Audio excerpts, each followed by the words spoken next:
Carla, nabuntis ka raw ni David. Ayan.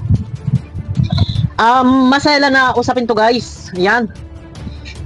Isang mapagpalang araw sa lahat. Masaya na usapin. Egypta. Malinaw na malinaw. Ito yung lagi ko sinasabi, guys, na palagi po tayong may hawak na resibo. Hindi po tayo basta dito gumagawa lang ng kwento. Kasi isang malaking bagay na tayo ay merong pinanghahawakan, hindi po hearsay. No? Ito yung dapat, ganito, maglalabas ng sapat na ebidensya. At kagaya nga po narinig nyo sa ating intro. Ito. Egypta, bakit mo nagagawa na mag-topic ng ganito? At mismo sa thumbnail pa, mukha pa talaga.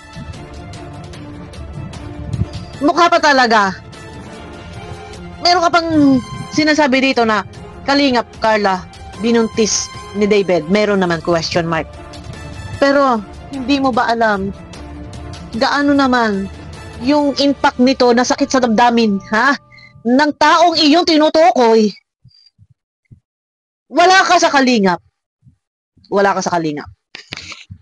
Problema nyo, dyan sa kung saan man yan sinusuportahan mong ikaw ay wala na. Ito yung tunay na chismosa na merong ang lumalabas dito si Egypta Merong tayong ginagamit na ebidensya.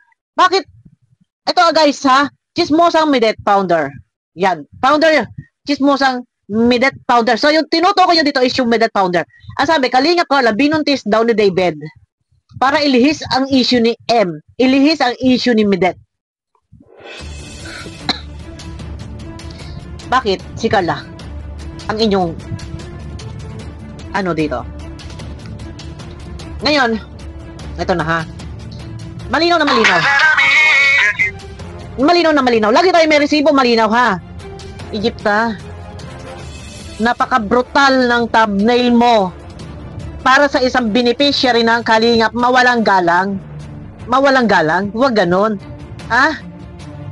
Ikaw ang paghahabulat. Ito nangyari sa akin, chismisan. Naninira daw ako ng pamilya. Iko-correct ko lang ha, hindi ko ito ay aking inuulit-ulit. Ito, ganito, maglabas ng ebidensya. Ito, meron tayong ebidensya mismo nang galing sa bibig ni Egypta. So dito natin nahabulin ito kay Egypta. Mangalap ka, kumuha ka ng ebidensya na ayon dito sa iyong topic ay binuntis ni David. Si Carla. Gaano katotoo ang iyong mga binibitawang salita, ha? Wait. Nabuntis ka raw ni David. David, Carla, nabuntis ka raw ni David. Kalingap, totoo ba to? So, ano yan? Sinisisi ng founder ng medical city, si John Cardao, ay something at saka si David. Totoo ba kaya ito? Kalingap, totoo ba to?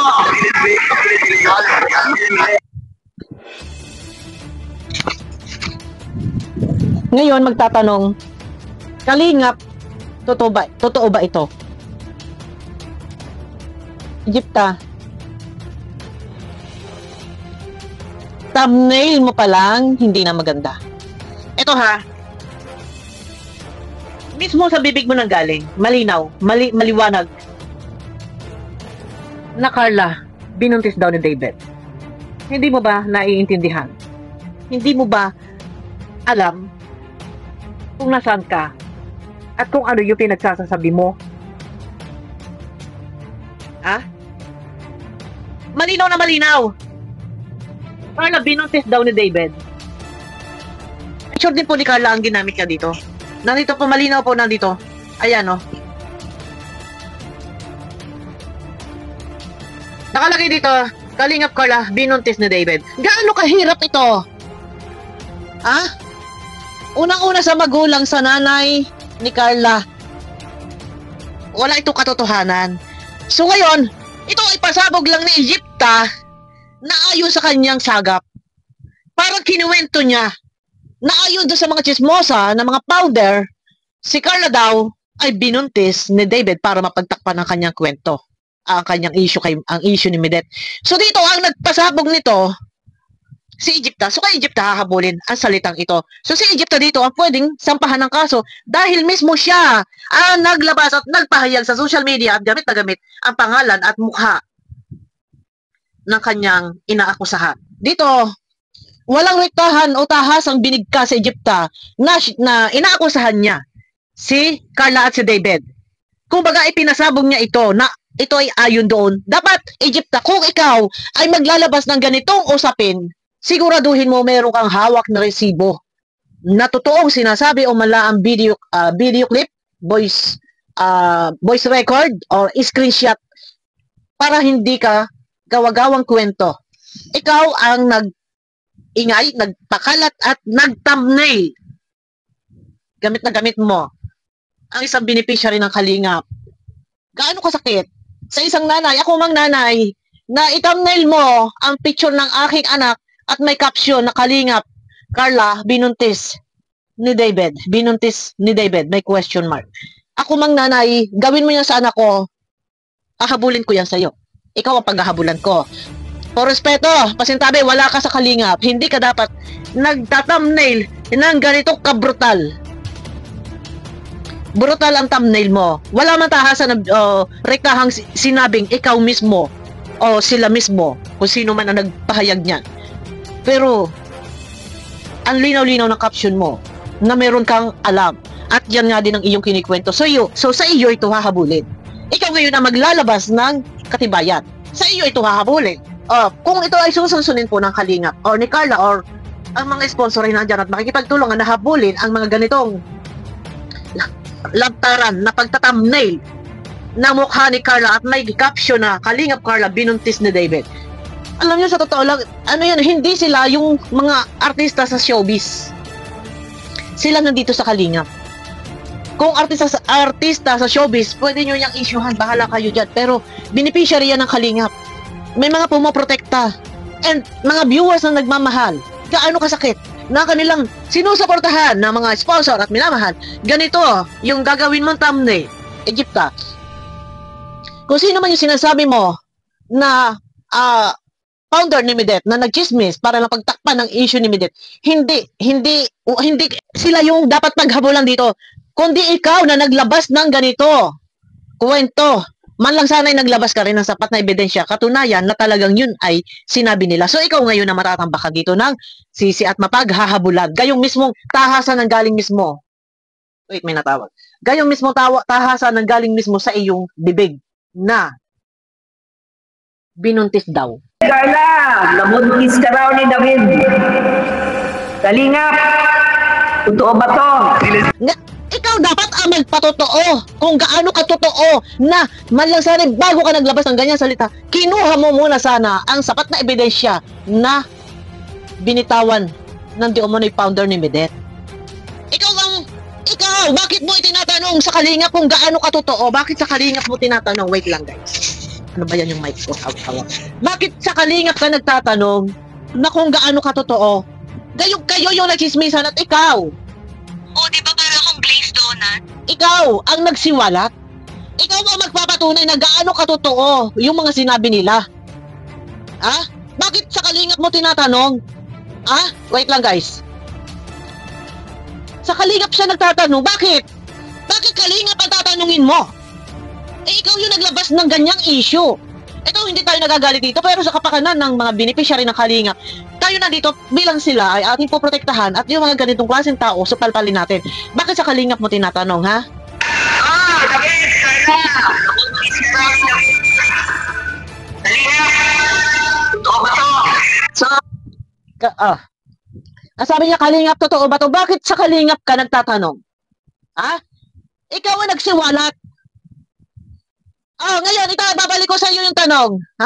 Dahil ikaw ang nagsiwalat na binuntis ni David si Carla, itatanong ko sa iyo, gaano katotoo itong mga binibitawan mong salita na binuntis ni David si Carla? Gaano katotoo? Maglabas ka ng ebidensya. Na binuntis ni David si Carla. Maglabas ka ng ebidensya. Habulin mo yan. Dahil hindi kita tatantanan. Ang lakas sa loob mo, makukuha mo pang ibalik yung tanong. Itatanong mo pa sa Kalingap, gaano katotoo? Gagayong ikaw ang nagsiwalat nito. Gaano nga ba katotoo yung kwento mo? Ha? Totoo ba yung kwento mo?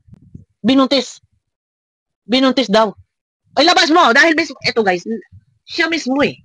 Nanggagaling sa bibig niya eh. Ito malinaw eh. Ito dapat ganito, may resibo. Yan. Oh, yung iba yung iba diyan na nagpaparatang kay Bopil ha, maglalabas kayo ng resibo. Kagaya nito. Oh, ito mismo nagsalita na. Ganito. Oh, ito. Wag mong ibabalik sa kalingap ang tanong Egypta. Ikaw ang paghahabulan at ikaw ang maghabol. Doon sa mga ini-issue mo. Issue nyo yan eh. Issue mo yan eh. Oh, no? Loka ka. Luka-luka ka. Ha? Luka-luka ka. Bakit? Kalingap ang tatanungin mo. Sira ulo. Ikaw ang nagsisiwalat at nagtapik nito. Dapat kami ang magtatanong gaano katotoo maglabas ka ng ebidensya dahil sa mga pinasabog mo, sa mga kinakalat mo. Ito, re-reviewin pa natin guys yung ibang video kasi ito lang yung munang napasa sa akin dahil ang haba ng live niya. Ang akin lang, Egypta, ha? Sa mga Kalingap Angels, ha? May mga nagmamalasakit. May mga nagmamahal, ha? Wala kang dapat itapik ng mga tungkol sa bagay na to. Mga tungkol sa kalaban mo. At sana, bago ka nag-topic ng ganyan, paglabas ka na ebidensya. So, dahil dito sa nilabas mo, ikaw ang paghahabulan dito. Ha? Talaga, tigas na mukha mo. At itatanong mo pa talaga sa Kalingap, sa mga nagmamahal dyan kay Carla, sa mga sponsor. Yan, manawagan tayo kay Sir Andy. Pwede po paghabulan. Pwede nyo po isampahan po na reklamo to sa kanyang mga sinasabing ganito. Dahil hindi po maganda. Medyo sa isang kagaya po ni Carla, siya po isang estudyante na tapos ganito, mababalandra, matathumbnail sa social media and baka kumalat pa sa buong campus na kanyang pinapasukan. Medyo hindi maganda po ang kanyang binibitawang mga pasabog patungkol sa mga kalaban niya. Huwag mong gamitin si Carla. Ha? Sa kalaban mo. Ikaw muna ang aming paghahabulan. Dahil sa iyo mismo naglabas ang kwento. Sa iyo muna hahabulin. Ngayon, maglabas ka. Nasa sapat na ebidensya. Pero ang pinaka-importante, dito kasi nanggaling sa kanyang bibig mismo. Ito, alam mo, Egypta, ikaw naman ay hindi bata at ikaw ay matanda na at sa pagkakaalam ko ay ikaw ay teacher, no? Na hindi ko alam kung ito ay anong course ay teacher or board passer, hindi ko alam. Pero dapat hinahinay ka sa pagsasalita. Ano man yung mga problema mo sa kalaban mo, ilabas mo si Carla dito. Ha? Abangan nyo ako guys sa aking next video. Re-reviewin po natin yung video niya. Pagka talagang mapatunayan natin, yan, shout out sa mga sponsor. Pwede nyo po yan na habulin ang mga binitawang salita po ni Carla. Andito lang tayo para mag-support sa mga Kalingap Angel. Siyempre, alaga po yan ng Kalingap at hindi po natin yan pwedeng pabayaan na meron mga ganitong klaseng tao. Siyempre, tayo po ay nandito at kumbaga nandito na nakabantay sa mga ganitong umaatake na hindi maganda. Abangan nyo ako guys sa aking next video. Re-reviewin lang po natin. Yan lang po yung nabigay muna sa akin na video clip. Pero nasa akin na po yung link ng video ni Egypta.